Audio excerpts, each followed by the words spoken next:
হুট করেই যেন সব কিছু একটু এলোমেলো হয়ে যাচ্ছে। সমন্বয়কদের মধ্যে ফাটল, নানান ইস্যুতে গতকালকে আপনারা দেখেছেন যে জাহাঙ্গীরনগর বিশ্ববিদ্যালয়ে একযোগে প্রায় ১৭ জন সমন্বয়ক পদত্যাগ করেছে। এর পাশাপাশি ডক্টর ইউনূস সরকারের উপরেও রাজনৈতিক দলগুলো নানানভাবে এক ধরনের চাপ তৈরি করছে নির্বাচন ইস্যুতে। আবার নির্বাচন ইস্যুতেও ডক্টর ইউনূস কোনো কিছু পরিষ্কার করে বলছেন না যে নির্বাচনটা আসলে কবে হবে। সেনাপ্রধানের দেওয়া বক্তব্যকে নিজস্ব মতামত দাবি করেছেন। তো এই যখন উত্তাল পরিস্থিতি, ডক্টর ইউনূসকে নিয়োগদাতা, বেসিক্যালি তিনি বলেছেন যে ছাত্ররা হচ্ছে তার নিয়োগকর্তা।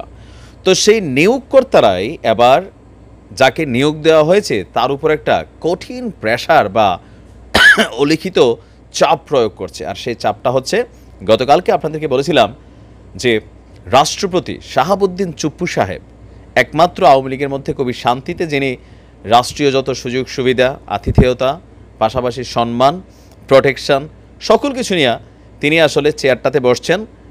আর আওয়ামী লীগের আমল থেকে আজকের দিন পর্যন্ত, যদিও ৫ই আগস্টের পর কয়েকদিন হয়তো টেনশানে ছিল, চেহারা হাসি খুশি ছিল না, বাট এখন আবার চেহারা একটু হাসি খুশি, কথা বলেন, হাসি দেন। তিনি হয়তো ভাবছেন যে বিপদকালটা পার হয়ে গেছিল। বাট গতকালকে হাসনাত আবদুল্লার পর এবার কিন্তু সার্জিসদের আলাদা আরেকটি স্টেটাস আসছে। এরপরে দেখলাম সমন্বয়কদের বিভিন্ন জায়গা থেকে এটাকে সাধুবাদ জানানো হয়েছে। সাধুবাদ জানানো হয়েছে রাজনৈতিক দলগুলোর পক্ষ থেকেও, ইভেন যারা সোশ্যাল মিডিয়া ইনফ্লুয়েন্সার আছেন। এই মুহূর্তে রাষ্ট্রপতি শাহাবুদ্দিনকে অপসারণ সহ 5টি দাবি জানিয়েছে সমন্বয়কদের একাংশ। আমরা একাংশ এই কারণে বলছি যে এখন বিভিন্ন জায়গায় পদত্যাগ শুরু হয়ে গেছে। সার্জিস বলছে যে আপনার হাসনাত যে দাবিগুলো করেছিল ঠিক সেম দাবিগুলো, তার মানে তারা পরিকল্পনা করেই এই কাজটা করেছে যেটা সরকারকে চাপ প্রয়োগ করবে। হাসনাত আবদুল্লাহ এবং সার্জিসটা বরাবর বলছে যে ওইখানে উপদেষ্টা পদে আমাদের 2 জন আছে, আর তাদেরকে সোজা রাখার জন্য বা ঠিক রাখার জন্য আমরা ছাত্ররা এখানে সমন্বয়ক হিসাবে পাহারায় আছি। তো সেই পাহারাদারদের আবার দাবি হচ্ছে কি যে আওয়ামী লীগের বিচার নিশ্চিত করতে হবে, নতুন সংবিধান গঠন করতে হবে, আওয়ামী লীগের দুর্নীতিবাজ আমলাদের পরিবর্তন করতে হবে, শেখ হাসিনার আমলে করার সকল অবৈধ চুক্তি বাতিল করতে হবে এবং চুপ্পুকে অনতিবিলম্বে রাষ্ট্রপতি পদ থেকে অপসারণ করতে হবে। বাকি যে দাবিগুলা, এর মাঝখানে একটু কঠিন হচ্ছে নতুন সংবিধান গঠন, যদিও এটা নিয়ে অলরেডি কাজ চলছে বা কমিশন গঠন করা হয়েছে। সেখান থেকে নানান প্রজ্ঞাপনও আসছে যে সংবিধান যেটা আগের এটাকে সংস্কার করা হবে না, ওইটাকে বাদ দিয়া নতুন করে একটা সংবিধান লিখিত হবে, এরকমই কিন্তু পরিকল্পনা আমরা যতটুকু বুঝতে পারছি। আর আওয়ামী লীগের বিচার এটা হবেই, এটা খুবই স্বাভাবিক।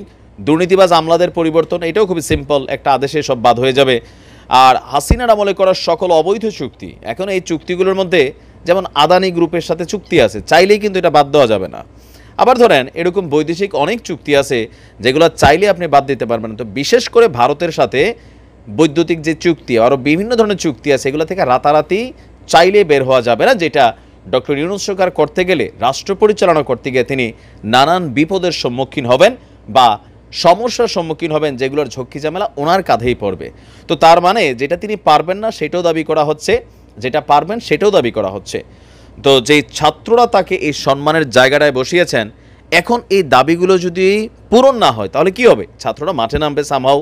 এখন আবার রাজনৈতিক দলগুলো যেহেতু এজেন্ডাগুলো সবার পক্ষেরই, আওয়ামী বিরোধী যে রাজনৈতিক দল যারাই আছেন, জামায়াত ইসলাম, বিএনপি, গণ অধিকার যারাই আছেন, সো সবাই কিন্তু মাঠে নামবে, বিশেষ করে রাষ্ট্রপতির পদবি এই ইস্যুটাতে। তো এই যদি অবস্থান হয় তাহলে ডক্টর মোহাম্মদ ইউনূসের জন্য কি পরিমাণ হেডেক তৈরি হবে যে এই মুহূর্তে রাষ্ট্রপতিকে বাতিল করে আসলে মানে বাকি ওনার যে কাজগুলো সামহাও, আমি জানি যতদূর যে ধরেন আমাদের সেনাবাহিনীর যেই সর্বোচ্চ আদেশটা রাষ্ট্রপতির তরফ থেকে আসে, তো পরবর্তী সময় সেটা কে দিবেন? এই পাওয়ারটা কি ডক্টর মোহাম্মদ ইউনূস নিজে নেবেন, নাকি এটা অন্য কোনো মন্ত্রণালয়ের সেক্টর হবে, বা রাষ্ট্রপতির জায়গায় অস্থায়ী কোনো ব্যক্তিকে বসানো হবে? যদি বসানো হয় তিনি কে হবেন? এরকম নানান প্রশ্ন কিন্তু ঘুরপাক খাচ্ছে। তো সকল কিছু মিলিয়ে একটা কঠিন পরিস্থিতি কিন্তু ডক্টর মোহাম্মদ ইউনূস ফেস করতে যাচ্ছে। মোট কথা মোটা থাকে বললে কঠিন একটা বাটে পড়তে যাচ্ছেন। আবার হতে পারে এমনও যে এটা একটা প্রি প্ল্যান আছে, জাস্ট হচ্ছে এটা এইভাবে সামনে আসছে, সলিউশনটাও আগে করা আছে, সময় বলে দেবে। ভালো থাকুন, আসসালামু আলাইকুম।